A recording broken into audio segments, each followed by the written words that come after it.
Den er skrevet op af en klassiker.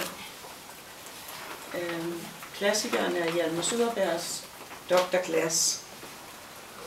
Hvis jeg kort lige skal... Jeg ved ikke, om I alle sammen er helt præsent, hvad Dr. Glas han går og laver. Han er læge og har en konsultation, og har det egentlig rigtig godt. Hans kærlighedsliv, det går ikke så godt. Han har i hvert fald aldrig nogensinde været sammen med en kvinde, men og han holder sig også sådan meget fra, hvad skal jeg sige, sådan noget, der er moralsk forkasteligt, såsom aborter og sådan noget, selvom han tit bliver bedt om det. Så synes han, at man skal holde sig på dydens vej, hvad det angår. Så han har afvist mange kvinder, der kommer for at bede ham om lige præcis det. Men så en dag, så kommer der en smuk, gift kvinde. Hun er gift med en pastor Gregorius. Og hun har det problem, at hun kan ikke fordrage, når manden vil have sine rettigheder med hende.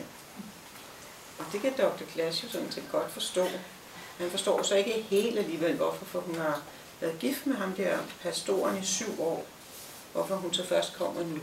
Men det er så fordi, hun er blevet forelsket i en anden. Og hun er dybt ulykkelig, og Dr. Glas hjælper hende på den måde, at han laver en konsultation. Han har sagt, snakker med manden om det, og manden lover, at han siger til ham, at konen kan simpelthen ikke tåle det. Hun skal i hvert fald have fred i 1,5 år.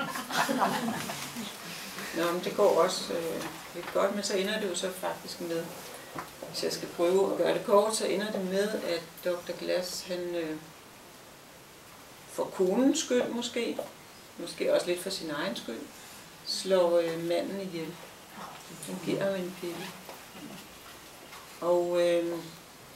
Og der tager han så hele begrebet op, om man kan, altså Hjalmar Söderberg, og så nu igen Kerstin Ekman i hendes nye bog, tager så det op, om man kan retfærdiggøre og tage en andens liv.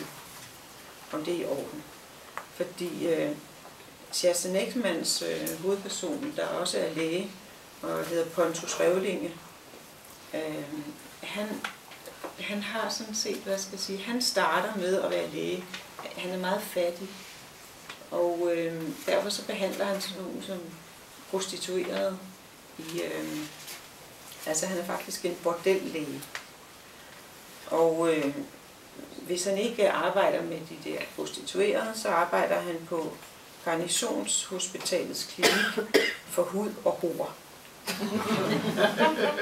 Og det er der jo altså ikke så meget ved. Han har også lidt svært med kvinder. Han er også jomfru, ligesom Dr. Glas. Og så sker der det gode for ham, at han han bliver ansat i en praksis hos godt nok en lidt, synes han selv, strid og dum læge. Lægen, han hed Johannes Skade, og han har en tyk og dum kone også, men altså det er alligevel bedre end at være læge for de der prostituerede, synes jeg. Så er der også det ved det, at der er en datter i huset. Hun er godt nok meget ung på det tidspunkt, men han kan ikke stå for hende. For første gang, så er der en kvinde, der virkelig taler til ham. Han har ligesom en afstandtagen ellers for kvinder, men Frida der kan han slet ikke stå for. Så hun bliver hans skal man sige, uforløste kærlighed.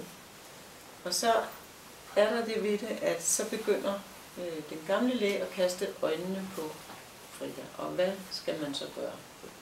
Når man så ovenikøbet møder Hjalmar Söderberg på gaden og diskuterer med nogle ting, så er der jo ligesom lagt op til, at han må tage en beslutning. Det synes jeg, I skal læse om. Som sædvanligt skriver Kerstin Ekman jo ualmindeligt dejligt. Men den er speciel, den her roman, i og med den faktisk er skrevet op imod Dr. Glas. Det gør den lidt specielt, synes jeg. Den næste er... Er det så også en krimi?